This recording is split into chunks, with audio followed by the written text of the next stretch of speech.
Title: The Hospital of Shadows. In the heart of the city, the old St. Augustine Hospital stood tall, its brick facade weathered by time but still exuding an air of authority. Inside, the sterile smell of antiseptic mingled with the faint aroma of grilled cheese sandwiches wafting from the cafeteria. It was a typical evening shift for the 5 unlikely heroes: Brad, Caitlin, Mary-Kate, Ashley, and Paige. They were a motley crew, each with their quirks, but united by their commitment to the patients they cared for. Brad, a tall and athletic young man, had a penchant for mischief. He often found himself distracted by the girls around him, especially when they wore their tight jeans that accentuated their curves. Caitlin, with her fiery red hair and sharp wit, was the brains of the group. Mary-Kate, the bubbly optimist, could light up any room with her laughter. Ashley, the quiet observer, had a knack for noticing the smallest details, while Paige, the compassionate soul, had a way of connecting with patients that was almost magical. As the clock struck midnight, an eerie silence enveloped the hospital. The fluorescent lights flickered, casting shadows that danced along the walls. Suddenly, a low groan echoed through the corridors, sending chills down their spines. The team exchanged worried glances, their hearts racing. "What was that?" Ashley whispered, her eyes wide with fear. "I don't know, but we should check it out," Brad replied, trying to sound brave despite the tremor in his voice. They ventured down the dimly lit hallway, the sound growing louder with each step.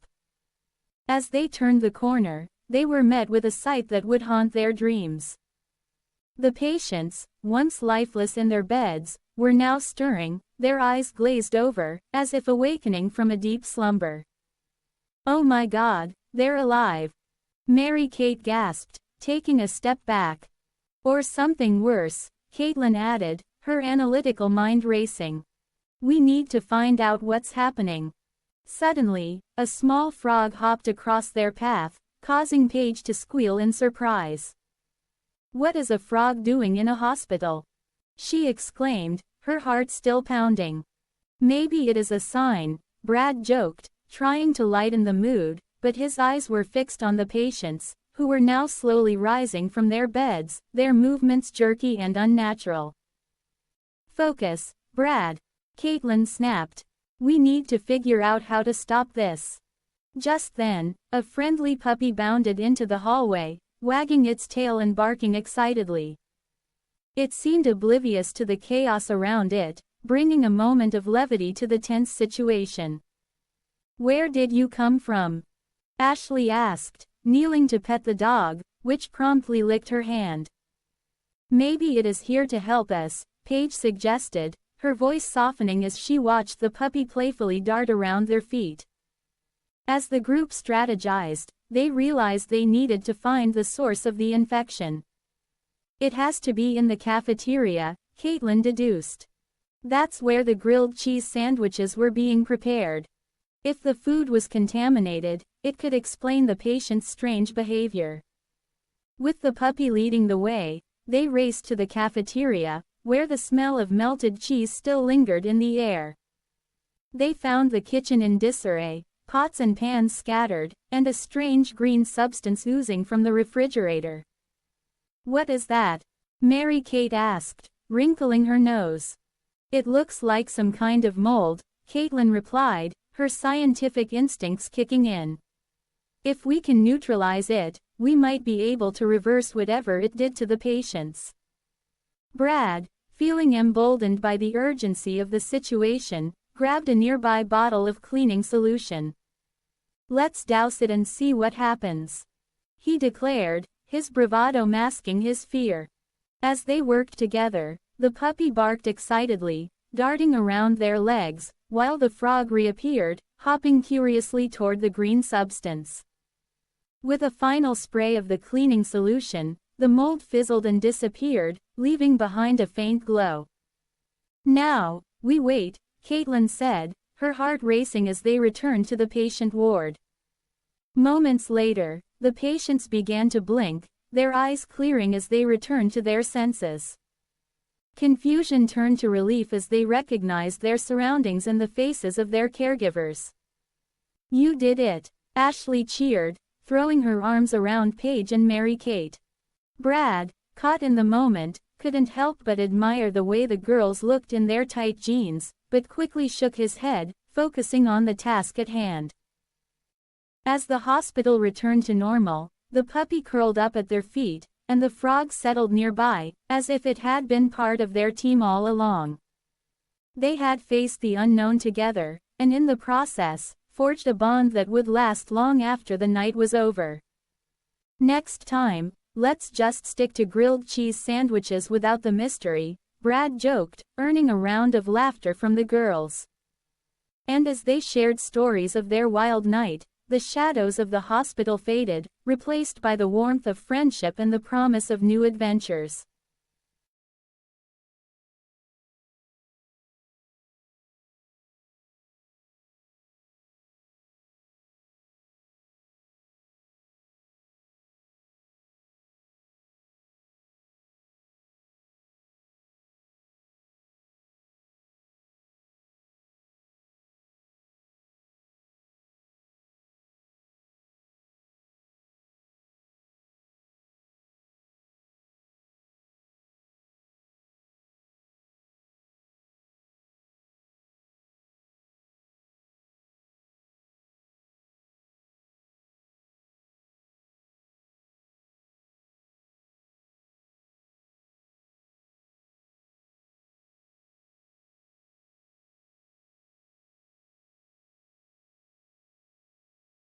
Title: Camp Chill and Thrill.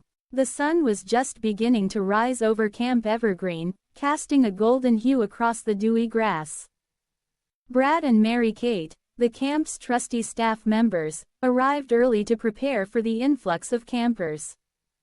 They had been friends since their first summer at the camp, and this year, they were determined to make it the best one yet. "Let's do a quick walk around the grounds before the campers arrive," Mary-Kate suggested, her ponytail swaying as she walked. Brad nodded, adjusting his baseball cap and grinning at the thought of the fun that lay ahead.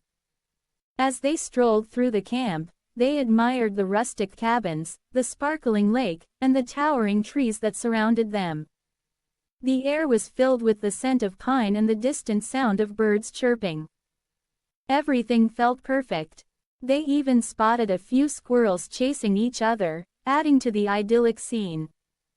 "Do you think we should set up the snack shack now?" Brad asked, his stomach rumbling at the thought of candy. Mary-Kate laughed, "Only if you promise to share the gummy bears." Just as they were about to head back, a sudden chill swept through the air, causing them to shiver. "Did you feel that?" Mary-Kate asked, looking around nervously. Brad shrugged, trying to shake off the unease. "It's probably just the morning air. Let's grab some candy and get back to work." They hopped into Brad's old pickup truck and drove to the nearest convenience store. As they pulled away from the camp, they noticed a strange fog rolling in, but they brushed it off as a typical summer morning phenomenon. Once they arrived at the store, they were greeted by the sight of colorful candy lining the shelves. They filled their cart with gummy bears, chocolate bars, and sour candies, laughing and joking as they picked out their favorites. "This is going to be the best snack shack ever," Brad exclaimed, his eyes gleaming with excitement. However, as they drove back to Camp Evergreen, the atmosphere shifted. The fog thickened, and an eerie silence enveloped the truck. "This is weird," Mary-Kate said, glancing out the window. "Where did all the campers go?" When they arrived at the camp, they were met with an unsettling sight. The cabins were empty, and the campfire pit was cold and dark. "What's going on?" Brad asked, his heart racing. "The campers should be here by now." Suddenly, the sky opened up, and rain began to pour down in sheets. "Great, just what we need," Brad muttered, but Mary-Kate's eyes widened in fear. "Look!" she shouted, pointing to the lake. The water was rising rapidly, and the rain showed no signs of stopping. As they rushed to the main lodge, the rain turned into a mix of snow and ice, creating a surreal winter wonderland in the middle of summer. "This is not normal," Brad yelled over the howling wind. They stumbled into the lodge, only to find it empty, the chairs pushed aside as if everyone had vanished.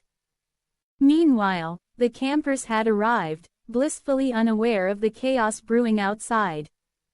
They were busy setting up their cabins, laughing, and meeting new friends. The atmosphere was filled with excitement as they gathered around the campfire, roasting marshmallows and sharing scary stories. Girls in tight jeans danced around the fire, their laughter echoing through the woods. But as the rain continued to pour and the snow began to pile up, the fun quickly turned into panic. The campers, now realizing the severity of the situation, scrambled for safety. The campfire flickered as the snow began to smother it, and the once vibrant atmosphere turned cold and eerie.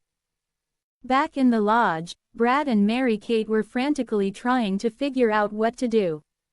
"We need to get everyone inside," Mary-Kate shouted, her voice filled with urgency.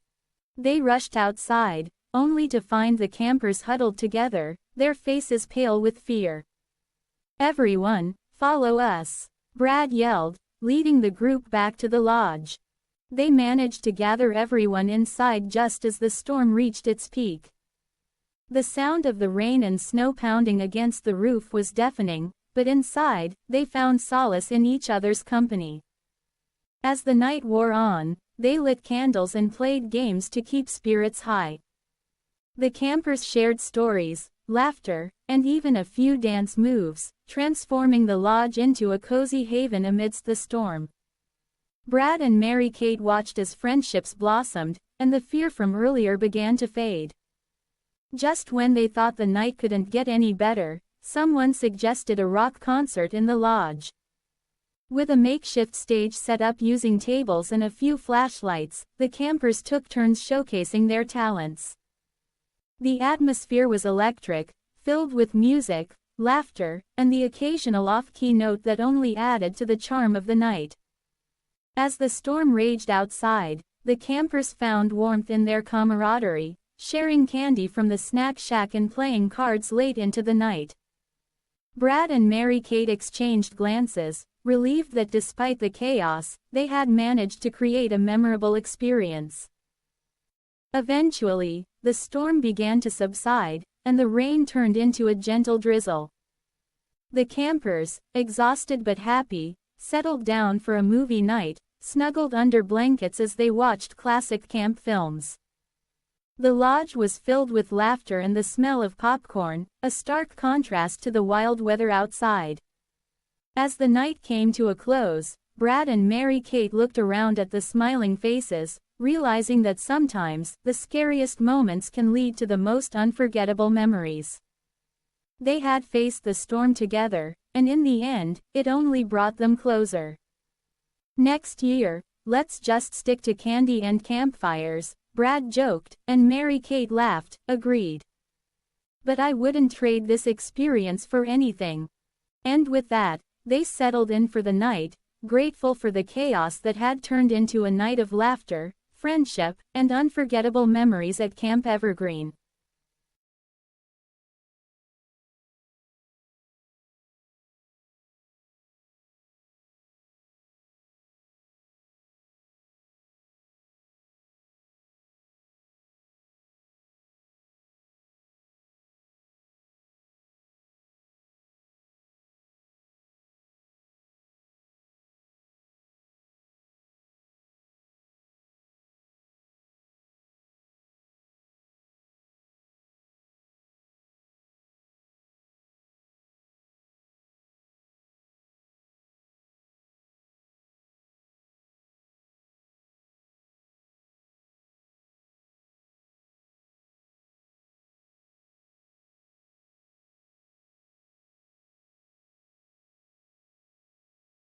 Title: The Hospital of Shadows.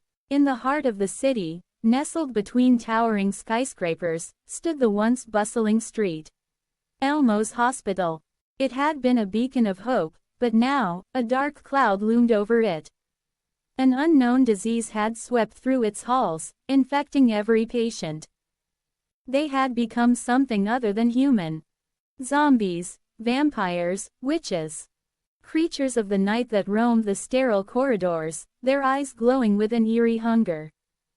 Inside the hospital, 5 brave souls stood ready to confront the chaos. Brad, a charismatic musician with a knack for rhyming, and 4 fierce women. Paige, Mary-Kate, Caitlin, and Ashley. Each clad in tight jeans that accentuated their determination. They had formed an unlikely alliance, united by their desire to save the hospital and its patients. As they gathered in the hospital's dimly lit lobby, Brad strummed his guitar, his fingers dancing over the strings. When shadows creep and darkness calls, we'll rise together, we won't fall. His voice echoed through the halls, infusing the group with courage. Let's find the source of this madness, Paige said, her eyes scanning the flickering lights above. We need to get to the basement. That's where the old lab is. They were experimenting with something down there. Mary-Kate nodded, her ponytail swinging as she moved. I heard the whispers. They say there's a magical pathway that leads to the heart of the infection. We have to find it. Caitlin, always the strategist, pulled out a map. If we take the east wing, we can avoid the main patient area. We'll have to be quick and quiet. Ashley, the fierce protector of the group, tightened her grip on a makeshift weapon. A metal rod she had found. Let's go. We can't let fear stop us. We're the last line of defense. As they ventured deeper into the hospital, the air grew thick with tension. Shadows danced along the walls, and the distant moans of the infected echoed through the corridors. Suddenly, a figure lunged at them. A zombie, its face twisted in agony. Without hesitation, Ashley swung her rod, knocking it back. Keep moving. Caitlin shouted, leading the charge down the east wing. They stumbled upon a room filled with flickering screens and strange machinery. In the center, a glowing portal pulsed with energy. This must be it, Mary-Kate exclaimed, her eyes wide with wonder. But before they could approach, a group of vampires emerged from the shadows, their fangs glistening. You think you can stop us? One hissed, his voice dripping with malice. Brad stepped forward, his guitar ready. We're not afraid of the night, we'll fight with all our might. He strummed a chord that resonated with power, sending a wave of energy through the room. The vampires recoiled, momentarily stunned. What is this magic? One of them snarled. Just a little inspiration, Brad replied, grinning. Let's show them what we've got. With a battle cry, the girls charged forward, their tight jeans allowing for swift movements. Paige and Mary-Kate took on the vampires, using their agility to dodge and strike. Caitlin and Ashley worked together, fending off the zombies that lurked in the corners. As the battle raged on, a small, lost creature appeared. A talking baby dragon that thought it was a bunny. Help! I'm lost. It squeaked, flapping its tiny wings. Not now, little one. Caitlin shouted, dodging a zombie's grasp. We're in the middle of a fight. But I can help. The dragon insisted, its eyes sparkling with determination. I know the way to the magical pathway. Then lead us. Paige called, her heart racing. The dragon flapped its wings and darted through the chaos, guiding them toward the portal. The girls followed, fighting off the creatures that tried to stop them. Brad's rhymes echoed through the air, bolstering their spirits. Together we stand, together we fight, with courage and strength, we'll bring back the light. Finally, they reached the portal, pulsating with energy. This is it, Mary-Kate shouted. We need to activate it. The dragon landed on the control panel, its tiny claws tapping the buttons. "Just a little magic, and we'll send them back," it chirped. With a blinding flash, the portal opened wider, and a wave of light surged through the room. The infected patients, once lost to darkness, began to transform.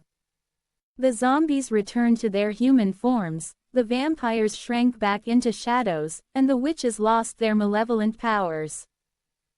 As the last of the darkness faded, the hospital was filled with a warm glow. The patients, now free from the curse, looked around in confusion, but relief washed over their faces as they realized they were safe. "Good job, team," Brad cheered, strumming a triumphant chord. "We did it." The girls high-fived each other, their spirits soaring. "We fought evil and won," Ashley exclaimed, her eyes shining with pride. The baby dragon, now feeling more confident, puffed out its chest. "And I helped too." As they stood together, the hospital returned to its former glory, a place of healing and hope. The magical pathway shimmered behind them, a reminder of the battle they had fought and won. From that day on, St. Elmo's Hospital became a sanctuary, a place where good triumphed over evil. And as for Brad, Paige, Mary-Kate, Caitlin, Ashley, and their newfound friend, the baby dragon, they knew they would always be ready to fight for what was right, united in their strength and spirit. And they all lived happily ever after, ready for whatever adventure awaited them next.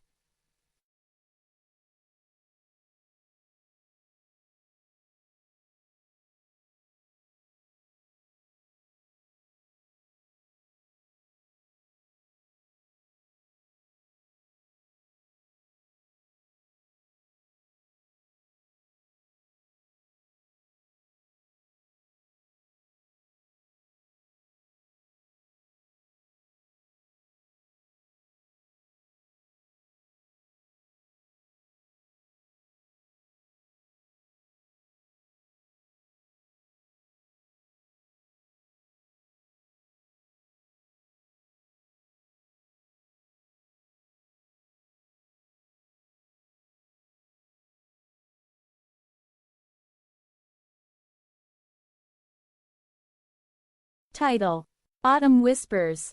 The crisp autumn air wrapped around Brad and Caitlin as they strolled down the sidewalk, the vibrant leaves crunching beneath their feet. The sun hung low in the sky, casting a golden hue over everything, and the world felt peaceful, almost enchanted. "Look at those colors," Caitlin said, her eyes sparkling as she pointed at a tree ablaze with red and orange leaves. "It's like nature's fireworks." "Yeah, it is beautiful," Brad replied, glancing at her with a smile. They continued walking, the rhythm of their footsteps matching the gentle rustle of leaves in the breeze. Suddenly, Caitlin stopped, her eyes widening. "Oh my gosh! A snake!" she squealed, her voice high-pitched with surprise. Without thinking, she jumped into Brad's arms, wrapping her legs around his waist. "Whoa!" Brad exclaimed, instinctively holding her tight. "I got you." He turned on his heel and sprinted a few paces away from the snake, his heart racing not just from the sudden scare but from the warmth of Caitlin in his arms. Once they were a safe distance away, Brad gently set Caitlin down. She looked up at him, her cheeks flushed with excitement. "Thanks for saving me," she laughed, brushing her hair back. "Anytime," he said, chuckling as they resumed their walk. As they strolled, they spotted an older couple approaching, hand in hand, their faces lined with years of shared laughter and love. "Hi there," the woman called out, her voice warm and inviting. "Hi," Caitlin and Brad replied in unison, smiles spreading across their faces. Once the couple passed, Caitlin turned to Brad, her eyes sparkling with curiosity. "Do you want us to be like that someday?" she asked, her voice soft. "Absolutely," Brad said, his heart swelling at the thought. Caitlin squealed with delight, throwing her arms around him and planting a quick kiss on his lips. "I can't wait," she exclaimed, her excitement bubbling over. As she calmed down and released him, Caitlin glanced back at the couple, still in view. "Look at them," she said, pointing. "Couple walking down the street. Exchange bodies with Brad and me." In an instant, the world around them shifted. The air felt electric, and for a moment, everything faded into a blur. "Did you feel that?" Caitlin asked, her brow furrowed as she looked at Brad, searching for answers. "I felt good," Brad replied, a puzzled smile on his face. "Are you okay?" "Yeah, just a little strange," Caitlin said, shaking off the odd sensation.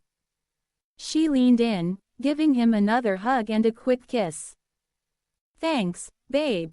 I love you, Caitlin," Brad said, his voice sincere. "I love you too, Brad," she replied, her heart full.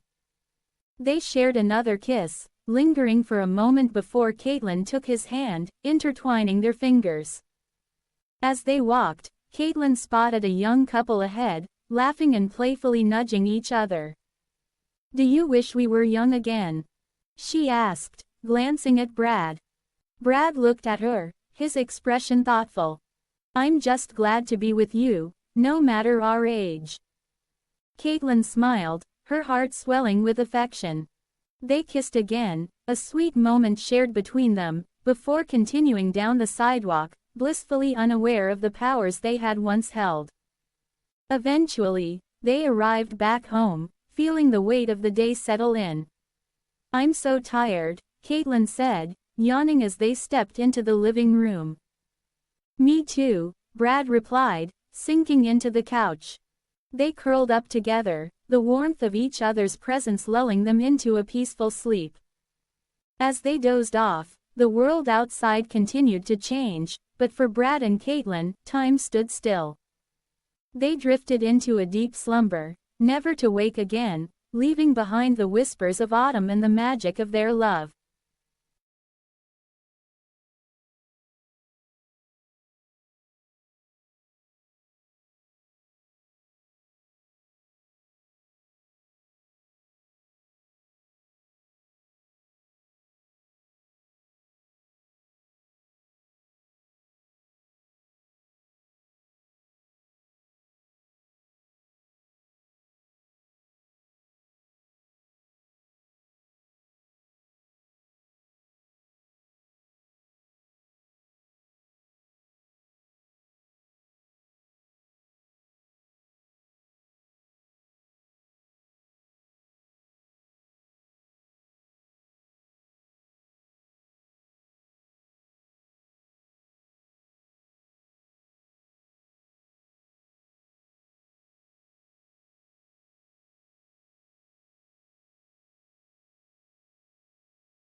Title: The Couch That Craved Snacks.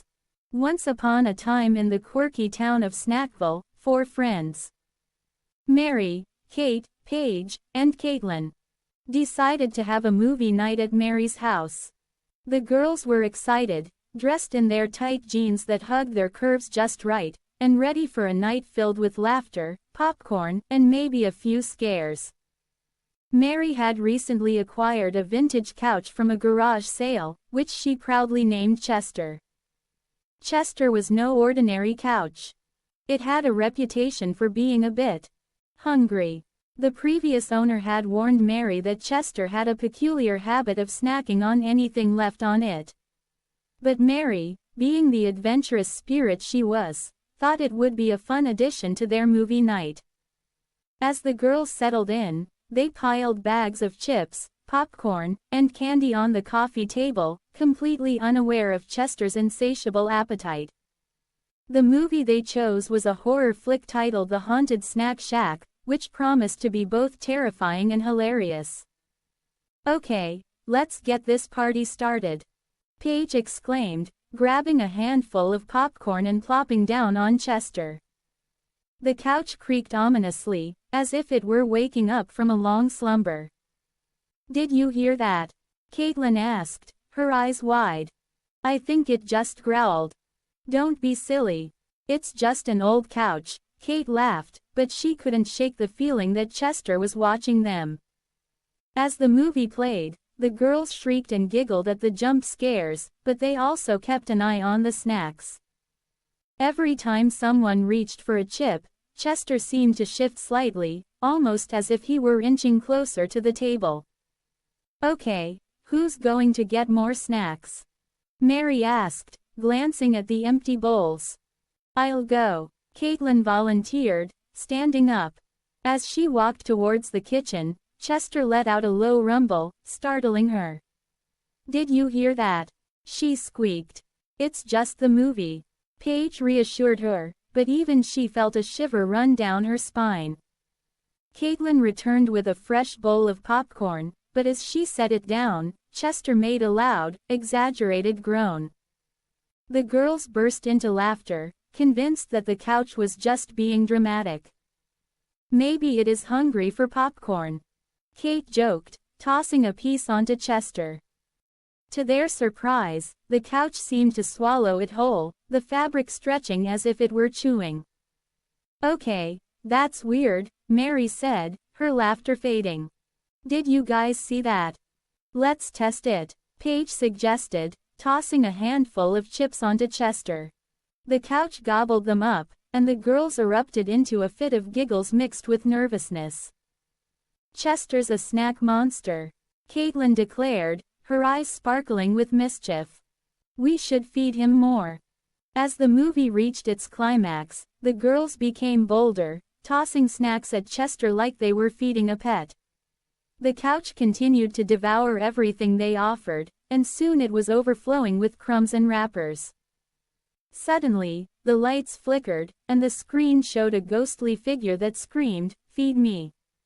The girls screamed, but then they realized it was just part of the movie. However, Chester seemed to react differently. It shook violently, and the cushions fluffed up as if in protest. "Okay, this is getting creepy," Mary said, her heart racing. "What if it really is haunted? Maybe it is just trying to tell us it wants more snacks." Kate laughed nervously, tossing a candy bar at Chester. Just then, the doorbell rang. The girls jumped, and Mary went to answer it, leaving the others to fend off the snack-hungry couch. When she opened the door, she found a delivery guy holding a giant pizza. "Pizza delivery for, Chester," he said, looking confused. Yeah, that's us," Mary replied, trying to suppress her laughter. She signed for the pizza and brought it back inside. As they opened the pizza box, Chester let out a loud, satisfied groan. The girls couldn't help but laugh at the absurdity of it all. They decided to place a slice on Chester, and to their amazement, the couch devoured it in one gulp. "Chester is officially our new best friend," Paige declared, and they all cheered. The night continued with more snacks, more laughter, and a few more scares from the movie. Chester, the hungry couch, became the star of the show, and the girls couldn't wait to tell everyone about their wild movie night. And so, in the town of Snackville, the legend of Chester the snack-loving couch was born, forever reminding the girls that sometimes, the scariest things can also be the most hilarious.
Title: The Couch of Unrequited Love. It was the summer of 1923, a time when flappers danced in speakeasies and jazz filled the air like the scent of fresh-baked bread. I, Brad Thompson, found myself in a peculiar predicament that would forever change my perception of furniture. It all began when I, along with my friends Mary Kate, Ashley, Caitlin, and Paige, decided to escape the sweltering heat of Chicago by heading to the quaint town of Willow Creek. We had booked a stay at the old Maplewood Hotel, a place rumored to be haunted by the spirit of a jealous motel owner who had lost his business to the establishment. Upon our arrival, we were greeted by the hotel's eccentric manager, Mr. Hargrove, who had a penchant for the dramatic. "Welcome, dear guests. Beware the couch in the lobby. It has a mind of its own," he warned, his eyes twinkling with mischief. We laughed it off, thinking it was just a ploy to entertain us. The first night, after a long day of exploring the town, we gathered in the lobby, eager to share stories and laughter. That's when we first noticed it. The couch. It was a plush, velvet monstrosity, deep burgundy in color, with ornate carvings on its arms. It seemed to beckon us, inviting us to sit and relax. Little did we know, this couch was not just a piece of furniture. It was a living entity, a killer couch, if you will. As we settled in, the couch began to shift, subtly at first, but soon it was clear it was following us. Every time we moved to a different spot in the lobby, the couch would somehow reposition itself, always within arm's reach. "It's like it is in love with us," Caitlin exclaimed, giggling nervously. We all laughed, but deep down, a chill ran down my spine. The next day, we decided to explore the hotel's surroundings. We stumbled upon a dilapidated chair outside the hotel, which, to our surprise, began to speak. "I wish I were a television," it lamented, its voice creaky and sad. "I could entertain people instead of sitting here, forgotten." We exchanged bewildered glances, unsure if we were losing our minds or if the heat was getting to us. That evening, we decided to have a water fight in the hotel's courtyard. Armed with buckets and laughter, we splashed each other until we were soaked to the bone. In the midst of our revelry, a chicken wandered into the fray, clucking indignantly as it dodged our water bombs. It was a scene of pure chaos, and for a moment, we forgot about the couch that seemed to loom over us like a dark cloud. But as the sun set, the couch's presence became more pronounced. It followed us back to our rooms, and no matter how hard we tried to shut it out, it was always there, waiting. "We have to get rid of it," Ashley insisted, her voice trembling. We devised a plan to sneak it out under the cover of darkness, but every time we attempted to move it, it felt as if it were rooted to the ground, laughing at our futile efforts. That night, as we gathered in Paige's room, the couch appeared in the doorway, its fabric shimmering ominously. "You can't escape me," it seemed to whisper. We huddled together, fear creeping into our hearts. "What do we do?" Mary Kate asked, her eyes wide with terror. In a moment of desperation, we decided to confront the couch. "Why are you following us?" I shouted, my voice echoing in the silence. To our astonishment, the couch responded, its cushions shifting as if it were trying to express itself. "I was once loved, but I was abandoned," it said, its voice a low rumble. "I seek companionship, and you have given me hope." Realizing the couch was not a killer but a lonely soul, we softened our hearts. "We'll be your friends," Caitlin offered, her voice gentle. "You don't have to be alone." The couch seemed to sigh, its fabric relaxing as if a weight had been lifted. From that day on, the couch became a part of our group. We shared stories, laughter, and even the occasional water fight with our newfound friend. The haunted hotel transformed into a sanctuary of camaraderie, and the jealous spirit of the motel faded into the background, content to watch us from afar. As summer drew to a close, we packed our bags, ready to return to Chicago. The couch, now a cherished companion, waved goodbye as we left Maplewood Hotel. "I'll always be here," it promised, its voice echoing in our hearts. And as we drove away, I realized that love can come in the most unexpected forms. Even from a couch that just wanted to be part of our lives.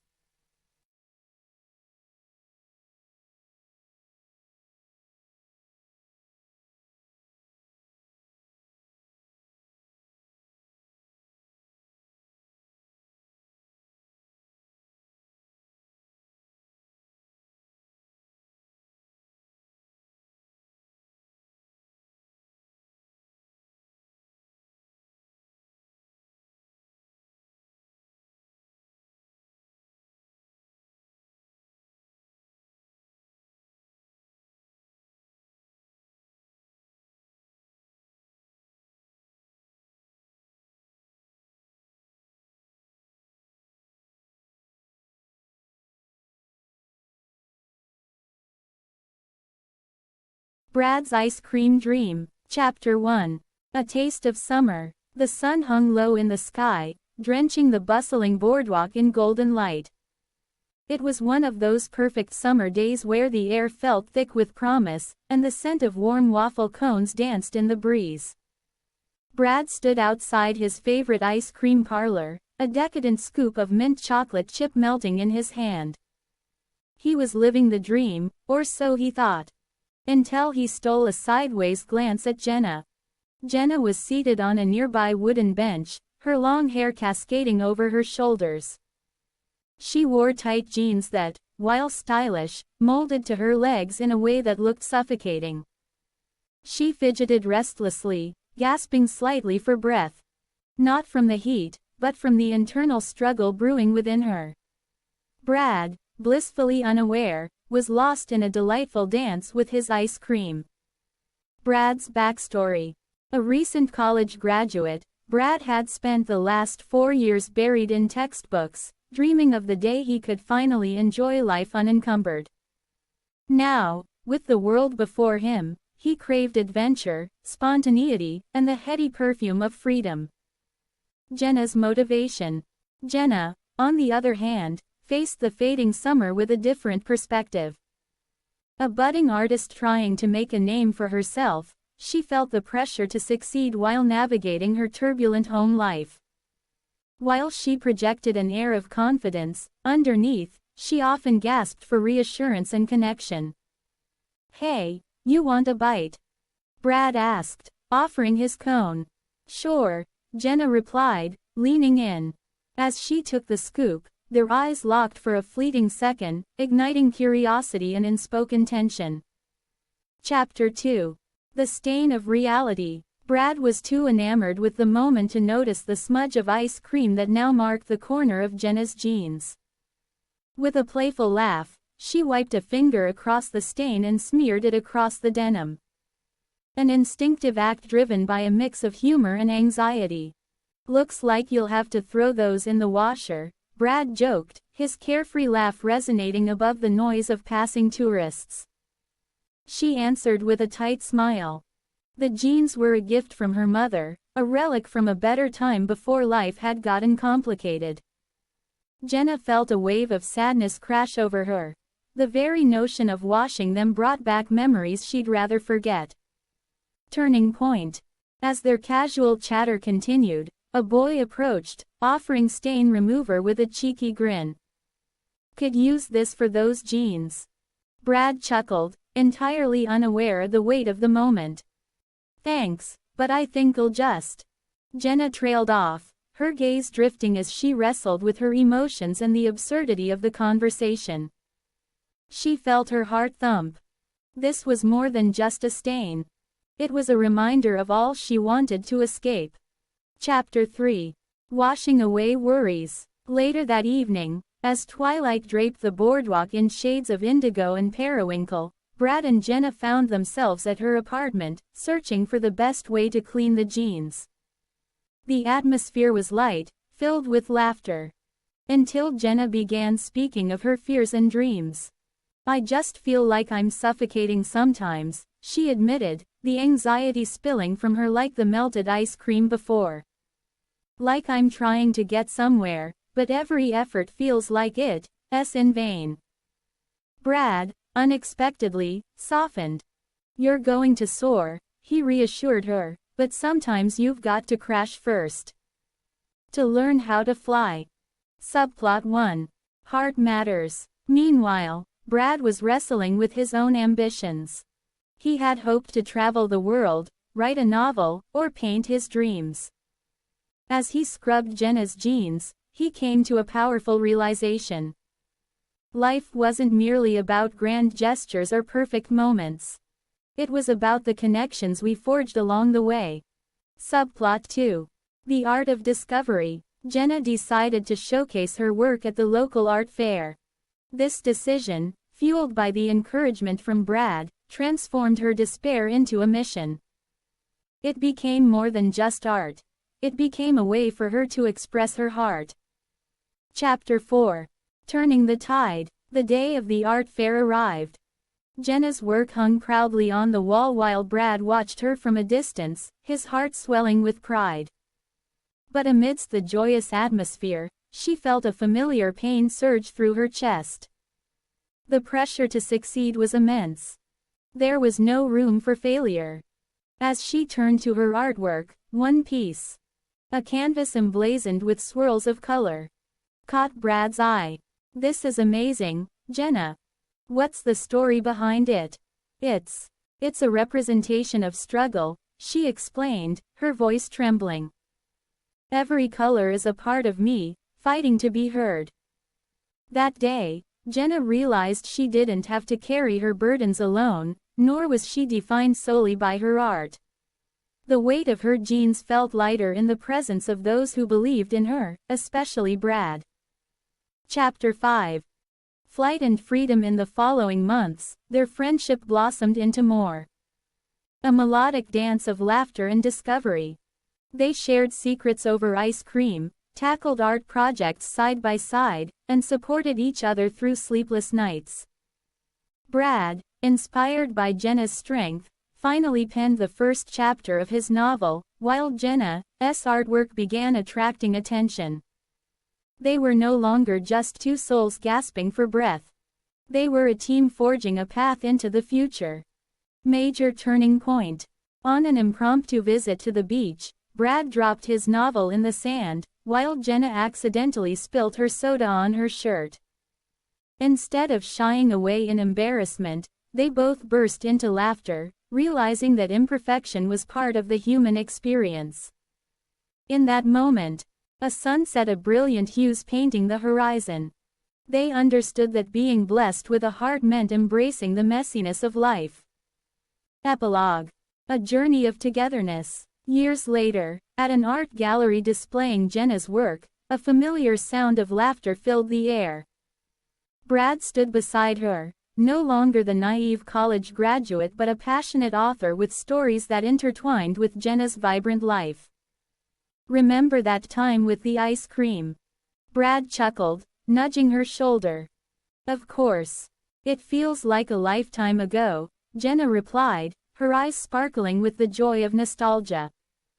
As they marveled at the canvas before them, they understood that their journey was not merely about success but about love, friendship, and the beautiful chaos of life. And so, beneath the sun's warm embrace, Brad and Jenna continued crafting their story. Together, forever unfazed by the stains or the messiness of their realities. After all, they had learned to fly, embracing every imperfect moment along the way.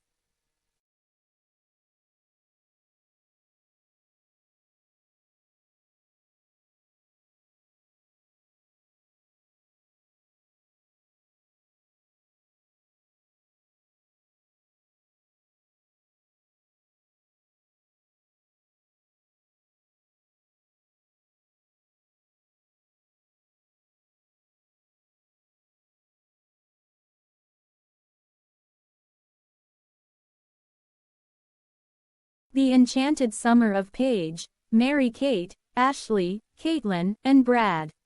Once upon a time, in a bustling village where laughter floated in the air like sweet melodies, 5 friends. Paige, Mary Kate, Ashley, Caitlin, and Brad dreamed of a summer that would sparkle like the sun itself. They were bound by a whimsical friendship, each of them holding a piece of a grand adventure. Sunbeams and ice cream. One radiant morning, the sun blinked awake, casting golden beams down upon the village, inviting the friends outdoors. They strolled through the vibrant marketplace, where ice cream carts tempted them with colors brighter than a rainbow. With each lick of their cones, the world around them melted away. "This is living the dream," Brad exclaimed, his ice cream dripping down the side of his cone, a small price to pay for such delight. Meanwhile, beside him stood a girl named Lily, dressed in tight jeans that shimmered in the sunlight. She was beautiful yet distracted, her mind racing with thoughts. As they all laughed and shared stories, Paige noticed Lily gasping ever so slightly. "The challenge of comfort. Are you okay?" Paige asked, her heart warm with concern, gently nudging Lily to sit on a nearby bench. "I just feel a bit overwhelmed," Lily replied. She opened her heart, explaining that life sometimes felt like a tight squeeze, as if her jeans were a metaphor for the pressure of expectations. "Tight and stifling." Brad, ever the jokester, chimed in, "Maybe it is time to wash away those worries, just like we do with spilled ice cream." Laughter rippled through the group, lightening the mood. Lessons from the heart. As the sun dipped lower in the sky, casting long shadows, Paige and her friends realized that navigating life wasn't just about chasing dreams. It was also about understanding the heart that beats within each of them. "It's about learning how to use our hearts," Mary Kate said softly, her eyes sparkling with insight. "To not just chase what we want but to cherish what we have." They spent the afternoon sharing secrets, dreams, and fears. Learning that vulnerability was a stepping stone toward strength. They spoke about their journeys, about crashing and burning sometimes, but always getting back up. "Don't worry about the pressure," Ashley encouraged. "We're all in this together. It's not about how impressive we appear, but how we help each other soar." Embracing dreams as twilight painted the sky in hues of lavender and gold, they agreed to support one another. They would grow together, learning to embrace their unique strengths. "Let's make a pact," Caitlin suggested. "To be there for each other, to carry each other's hearts through the tight moments, and to celebrate the laughter." With hearts full of hope and determination, they promised to stand firm against the storms of life, and with that, their laughter echoed into the twilight. A promise of friendship, strength, and endless summers. The heart of the matter. As the stars began to twinkle above, they sat together quietly, feeling blessed. They realized that this enchanted summer was not just a chapter in their lives. It was a reminder that dreams are richer when shared, and that it is not the expectations of the world that define us, but the love we cultivate within our circle.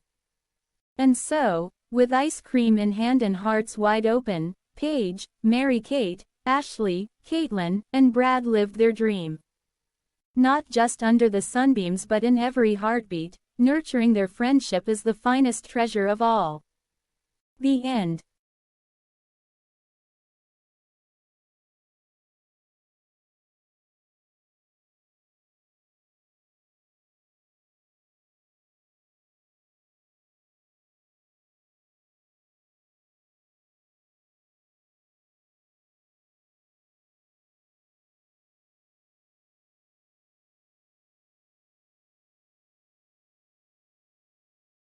Living the dream. Setting. A cherished summer day. Under the golden embrace of a summer sun, the small town of Maplewood buzzed with life. The air was tinged with the sweet scent of blooming honeysuckle, and laughter danced along the warm breeze. Children raced across the grassy expanse of Parkside Meadow while adults engaged in cheerful chatter at the old wooden picnic tables. Paige, Mary-Kate, Ashley, Caitlin, and Brad. 5 friends bound by shared dreams and childhood memories. Strolled side by side, ice cream cones in hand. The vivid colors of their treats mirrored the vibrancy of the day. Cherry red, electric blue, and mellow yellow. They reveled in the warm sunbeams, each moment a slice of freedom. Character development. A dream tested. Paige, the free-spirited dreamer of the group, had always envisioned a life beyond the sleepy confines of Maplewood. Her hazel eyes sparkled with ambition, yet a shadow flickered in them. A fear of failure. Mary-Kate, pragmatic and always the voice of reason, often pulled the group back from the edge of reckless fantasies. She had long given up her own dreams of becoming an artist to pursue a more secure career. The tension between her aspirations and responsibilities gnawed at her like a relentless storm.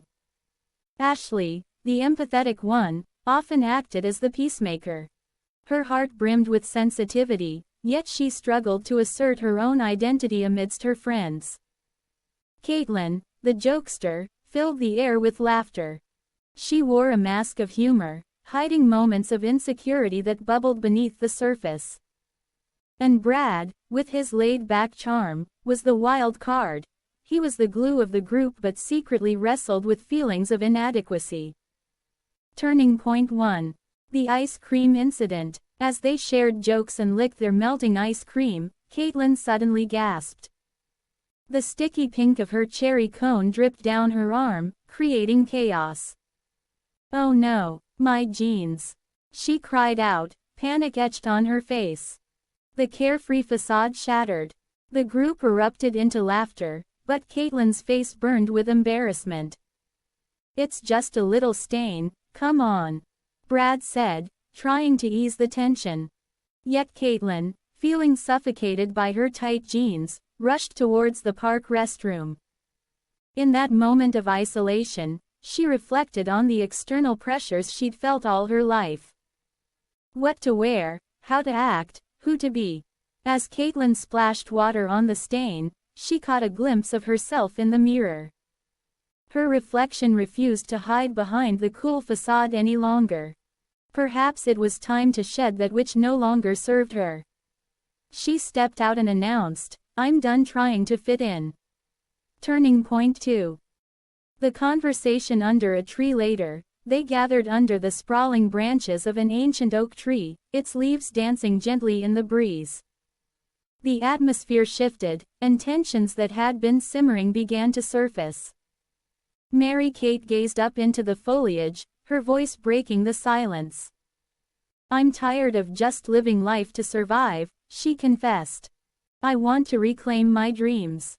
Inspired, the others opened up about their own fears and insecurities, discussing their aspirations and the societal pressures that entangled their lives like a spider's web. The sun dipped lower, casting a warm glow that seemed to illuminate their truths. "We are more than what the world expects us to be," Paige said quietly, her voice steady. The warmth of confidence filled the space. With newfound encouragement, they decided to embark on a mission together. To support each other in pursuing their dreams, big or small, unbound by societal constraints or judgments. The journey ahead. As the sun began to set, painting the sky in vibrant hues of orange and lavender, the group made a pact. They would stand by each other. Through failures, successes, and every challenge in between. Emerging from their confessions, their hearts were lighter. They understood that it was not simply about outcomes, but about the journey itself. Facing fears, overcoming self-doubt, and understanding that dreams are worth pursuing. "What's next for all of us?" Ashley asked, her eyes sparkling with hope. "Let's start by cleaning out our closets." Both literally and metaphorically, Caitlin added, laughter lacing her words. In that shared moment, under the remnants of a sun-kissed sky, a friendship deepened, and the flicker of dreams ignited. They would embrace change, unafraid of the stains life might throw their way, each a brushstroke on the canvas of their lives. As they walked home, hands intertwined, they understood that living the dream was not a destination but a journey crafted by resilience, love, and the unwavering bond of friendship.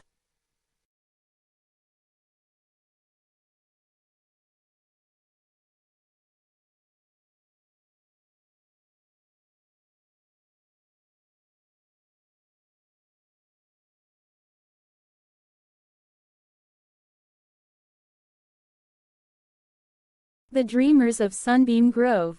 Prologue. In the small, sun-kissed town of Sunbeam Grove, 5 friends. Paige, Mary-Kate, Ashley, Caitlin, and Brad navigated the chaotic tapestry of youth, ambition, and dreams. They lived in a world dripping with nostalgia, as luminous as the ice cream that melted in their hands under the warmth of the golden sun. Chapter 1. Ice Cream Dreams. The day began lazily, the kind of morning that lingered like the sweetness of cotton candy at a fair. The sun hung high, casting playful shadows as the group gathered by the local ice cream parlor, the Scoop of Dreams. Here, the air was thick with laughter, sticky hands, and melted ice cream. Paige was the spirited leader of their band. With a passion for photography, she dreamed of capturing moments, transient and fickle, on the film of life. Mary-Kate, artistic and introspective, often found herself lost in her sketches, blessed with the gift of visualization. Ashley, with her affinity for science, had ambitions of uncovering the mysteries of the universe. Caitlin was the heart of the group, her kindness radiating warmth, while Brad, the joker, provided levity with his quips and pranks.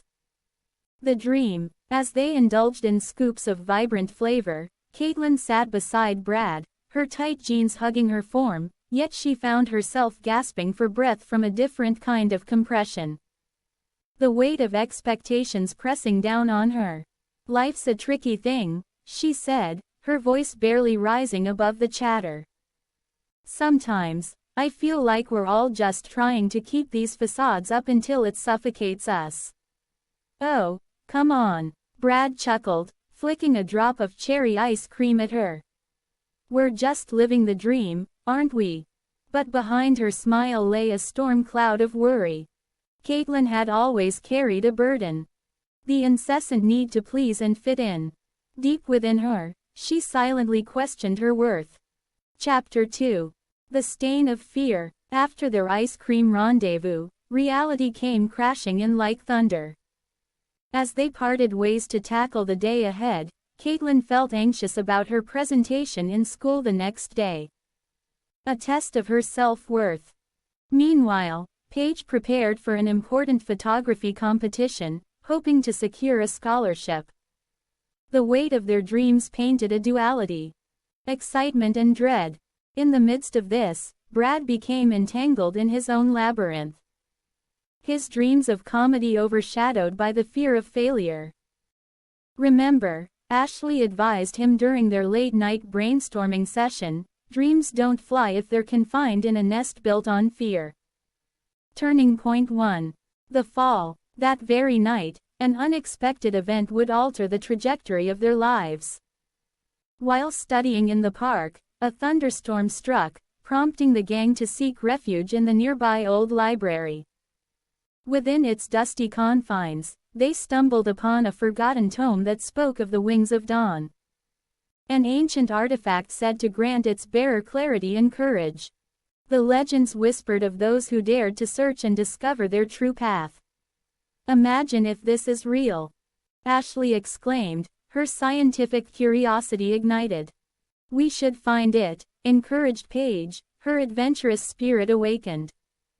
Only the next bounding heart's desire, however, would unlock their true destinies. Chapter 3. The quest begins. Under the light of the stars, the 5 friends decided to embark on a quest for the wings of dawn. The following day, they carefully crafted their strategies.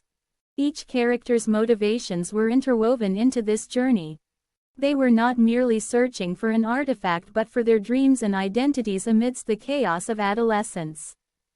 Slices of life. Along their path, the challenges they faced mirrored their personal struggles. Caitlin encountered a feral cat, a symbol of her wild, untamed fears. The cat wouldn't budge, blocking her passage. In entangling the creature from fear, she learned to confront her own insecurities. Projecting strength and kindness. Mary-Kate found artistic expression in a clearing, creating sketches of the landscapes they traversed, each stroke capturing fleeting moments revealing the artistry of life. Brad faced a mirror. An egotistical figure who mocked him. Instead of retreating, he utilized humor to deflect the negativity, transforming the encounter into a stand-up routine that resonated deeply with his friends. Turning point 2. The breakthrough. As they ventured deeper into the enchanted woods, the gang learned that vulnerability was the strength needed to open their hearts. One night, by the campfire, raw emotions poured out. "I'm scared of failing," Caitlin confessed, tears streaming down her cheeks. "I fear the weight of expectation," Brad admitted, his bravado fading under the moonlight. "Together we can face anything," Paige reassured. With unity as their foundation, they resolved to carry each other's burdens, embarking on an inner journey that breathed life into possibilities they had never considered. Chapter 4. The Wings of Dawn. After battling their internal struggles and piecing together clues, they arrived at a mystical cave, where the Wings of Dawn awaited. However, the artifact appeared fragile, seemingly just out of reach. The climax unfolded as the friends navigated individual trials to unlock the power of the artifact. Each challenge revolved around showcasing personal growth. The acceptance of flaws, the recognition of worth beyond superficial measures, and most importantly, the power of friendship. Turning point 3. Embracing truth. As they finally grasped the Wings of Dawn, a rush of wisdom cascaded over them. They came to understand that life's true treasure wasn't the artifact itself but the bonds they had forged and the self-discovery they underwent. "It's not just about flying," Ashley said, her voice steady, but understanding how to land. Epilogue. Dreams awaken. Back in Sunbeam Grove, they emerged as transformed individuals. Each now embodied their dreams. Paige pursued her photography with renewed fervor, Caitlin spoke openly with conviction about her ideas, and Brad infused authenticity into his humor. As summer shriveled into autumn, the group sat at their beloved ice cream stand, licking cones under the fading sunbeams. "Here's to dreams," Caitlin toasted, a smile spreading across her face. "Cheers to facing our fears," Brad echoed, raising his cone high. In the intimate glow of friendship, they understood that life wasn't about avoiding the fall but about experiencing the journey in all its inherent magic. As they savored the final bites of their melting ice cream, one thing was clear. Their dreams were no longer just fragments of desire but a conscious reality, alive and thriving, like the vibrant sun above them. In the heart of Sunbeam Grove, amidst laughter and shared stories, the adventure wasn't just theirs. It belonged to every dreamer yearning to step out of the shadow and into the light.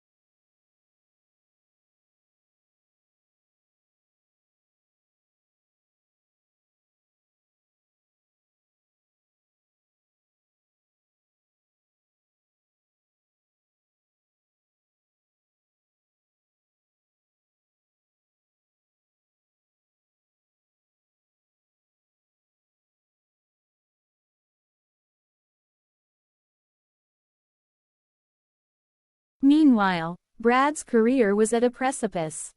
His art was selected for a prestigious exhibit, tempting him to devote himself entirely to his ambitions.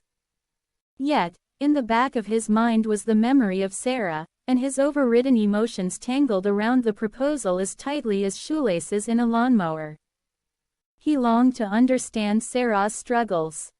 But he also craved success for himself. Turning point 2. The disconnection. The distance between them grew as Brad threw himself into his work, pouring his frustration and pain into every stroke on the canvas while Sarah wrestled with her past in the dark corners of her photography. She began documenting the stories of others who felt trapped in their realities, those yearning for an escape. Then came a poignant moment that pushed them further apart. Brad, distracted by his success, forgot the anniversary of their first date. Sarah had been capturing beautiful moments of life, yet internally she was drowning, feeling invisible and unloved. It was a heart-wrenching phone call that turned into a blame game, leading Brad to question whether they could ever find their way back to one another. Chapter 4. The Breaking Point. With the art exhibit looming, Brad found a measure of validation in the applause of viewers, but every cheer felt hollow to him without Sarah by his side. In an impulsive moment of yearning, he ventured to her mother's house, hoping to mend what was broken. As he entered, Sarah stood in the living room, a family photo clutched in her hand, tears streaming down her face. The authenticity of that moment reignited the deep bond they shared. They spoke, unearthing fears and desires buried by misunderstandings and hurt pride. They both yearned to escape their feelings of being trapped in their respective lives, but they were also learning that true freedom emanated from vulnerability and connection. Turning point 3. The Epiphany. I don't want to be afraid to dream big, but I don't want to lose you in the process, Brad declared, the honesty flooding his heart with warmth. We'll navigate this together, Sarah echoed, the fight in her eyes reigniting. Love was not simply about the joy. It was about standing together in the storms. Chapter 5. New Beginnings. After the confrontation, they chose to face their fears together. Brad's art show became not just an evening of praise but a celebration of resilience and love. They invited Sarah's mother, who after a rocky start warmly embraced the transformation of her daughter and Brad as they stood together, intertwined by their shared experiences. As summer gave way to autumn, the warmth of their love sprouted anew, blooming in ways they had yet to explore. They traveled together, capturing moments through Sarah's lens and Brad's imagination, intertwining their paths closer as they started to build something beautiful out of both their dreams. A life where they could support each other's ambitions while battling their shadows. Epilogue. The heartbeat. Sitting once again under the sun, ice cream in hand and laughter echoing in the air, Brad and Sarah took a moment to reflect on their journey. They had learned to breathe easier, shed their past reservations, and embrace the future. No longer bound by expectations but intertwined with shared dreams. With the vibrant colors of sunset framing their silhouettes, they knew they had not just survived but truly begun to live. Together, they found clarity in love. No longer suffocating, but free to spread their wings and fly, knowing they'd always find home in each other's hearts.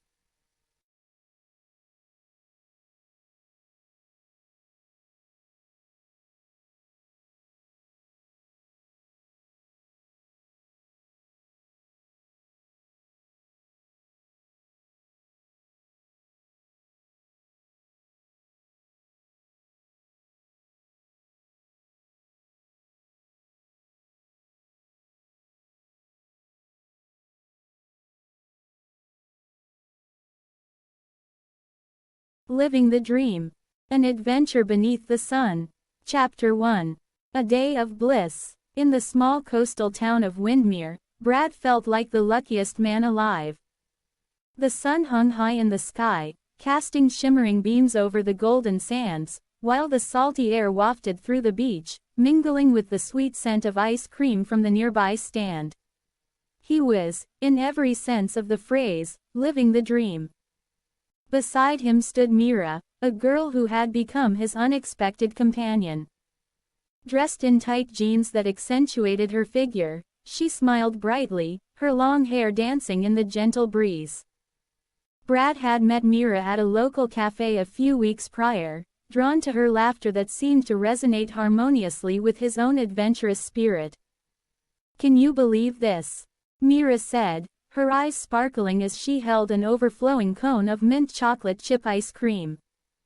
Brad could tell that there was something deeper in her gaze. As if she too was trapped between her dreams and the harsh reality of life. As they walked along the shoreline, Mira suddenly paused. "It's suffocating, isn't it?" she gasped, wiping away the droplets of melted ice cream that threatened to spill over. "What do you mean?" Brad asked, genuinely puzzled.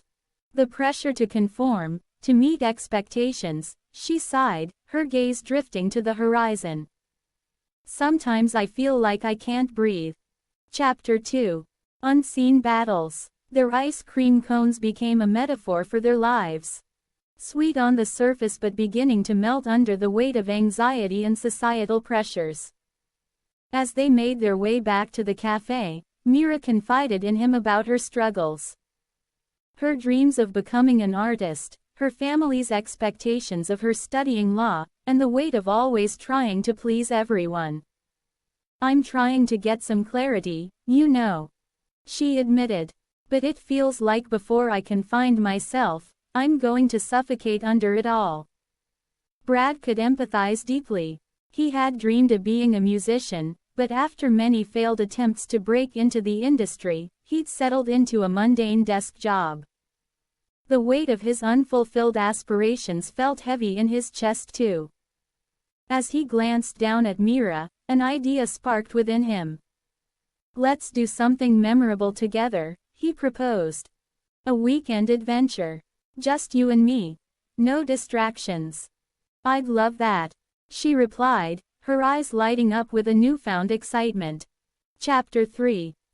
The weekend retreat with plans set, they decided to escape to a rustic cabin nestled in the heart of the Windmere Woods. As they arrived, the serenity of nature enveloped them. The chirping birds, rustling leaves, and the glow of the setting sun mixing to create an enchanting atmosphere. That evening, they shared stories by the fire. Brad spoke of his dreams and how fear had kept him tethered. In turn, Mira revealed her passion for painting and how encouragement from her grandmother had once ignited that flame. "But I think I've lost it," she lamented, looking downcast. At that moment, Brad took a deep breath, realizing they both faced a crossroads. "We haven't failed. We've just been too afraid to try again," he said, his voice strong yet gentle. Chapter 4. A Turning Point. As dawn broke, the woods illuminated in soft golden light, Brad and Mira decided to explore. However, during their hike, they stumbled upon an unusual sight. A small abandoned art studio, overtaken by ivy and neglect. Intrigued, they ventured inside, discovering brushes, canvases, and layers of paint scattered about. Myra's eyes widened with wonder. The place seemed to pulse with untold stories. "This is where I'll start again," she whispered, her voice trembling with emotion. Days turned into hours as they painted, laughed, and shed their fears. During one of their painting sessions, Brad picked up a brush beside Mira and tried his hand at capturing the landscape. Although he lacked skill, his excitement matched hers, and they reveled in the creation process, discovering joy amidst the imperfections. Chapter 5. Faces of Reality. But as their weekend retreat came to a close, the pressure of real life loomed over them. Back in Windmere, responsibilities awaited. Myra's family insisted on seeing her grades, while Brad faced a decision about staying in his uninspiring job or chasing his dreams of music. One night, sharing ice cream on the sandy beach, a shadow passed over Myra's face. "What if this was a dream, and we have to leave it behind?" Brad took her hand and said, "Then let's promise to chase it. No matter how far we are from each other, our dreams can bridge that distance." Chapter 6. Resilience and Growth. A few months passed, filled with struggles and breakthroughs. Mira began painting again, securing a small exhibit at a local cafe, showcasing her work and garnering support from the community. Meanwhile, Brad mustered the courage to perform at the open mic night, discovering his voice among the crowd. Each challenge became a stepping stone rather than a hurdle.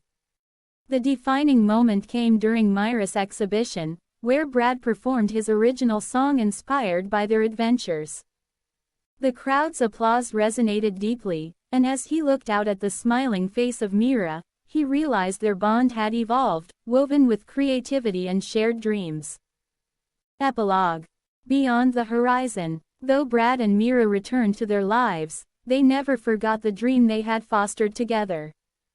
They remained friends, encouraging each other through every triumph and tribulation. The art studio eventually became a community project, igniting creativity and hope in others, proving that beneath the surface of life's pressures, there lies a path illuminated by dreams. In the end, the lesson echoed through their lives. It is not solely about the destination or the struggle but the connections made along the way. Each brushstroke, each note in a song, reminded them to live fully, to breathe deeply, and to cherish every second beneath the sun.